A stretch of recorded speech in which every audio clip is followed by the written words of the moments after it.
യഥാർത്ഥത്തിൽ സദാനന്ദൻ മാസ്റ്റർ എന്ന് പറയുന്ന കണ്ണൂരത്തെ RSSന്റെ ഒരു കാലത്ത് സഹകാര്യവാഹായിരുന്നു. അതായത് അദ്ദേഹത്തിൻ്റെ 2 കാലുകൾ നഷ്ടപ്പെടുന്ന ആക്രമണം നടക്കുമ്പോൾ അദ്ദേഹം സഹകാര്യവാഹാണ്. അപ്പോൾ അത്തരത്തിൽ സഹകാര്യവാക്കായിരുന്ന ആളെ പിടിച്ച് ഇതിനകത്തേക്ക് വെക്കുക എന്ന് പറഞ്ഞിട്ടുണ്ടെങ്കിൽ അവിടെയും കൂടി, അതായത് പ്രഗത്ഭരായിട്ടുള്ള മിടുക്കന്മാരായിട്ടുള്ള രാജ്യത്തിന് അവരുടെ ഒരു പ്രതിഭ പ്രയോജനപ്പെടുത്താൻ കഴിയുന്ന രീതിയിലുള്ള ആളുകളെ രാജ്യസഭയിലേക്ക് വെക്കേണ്ടതിന് പകരം അങ്ങേയറ്റം നിരുത്തരവാദപരമായിട്ടുള്ള ഒരു നടപടിയായിട്ടാണ്, ഗവൺമെൻറ് നടപടിയായിട്ടാണ് എനിക്ക് തോന്നിയിട്ടുള്ളത്. ഇതെല്ലാ തലങ്ങളിലേക്കും കൂടി പടർന്നു കയറുന്ന BJPയുടെ ഒരു നിലപാടിൻ്റെ ഏറ്റവും ഒടുവിലത്തെ ഉദാഹരണമാണത്.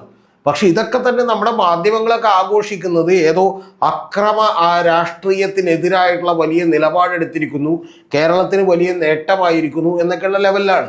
ഇവൻ പ്രതിപക്ഷത്ത് പോലുമുള്ള ആളുകൾ ഇതിനെ ശക്തിയായി എതിർക്കുന്നില്ല എന്നുള്ളത് എന്നെ അങ്ങേയറ്റം അത്ഭുതപ്പെടുന്ന ഒരു കാര്യമാണ്.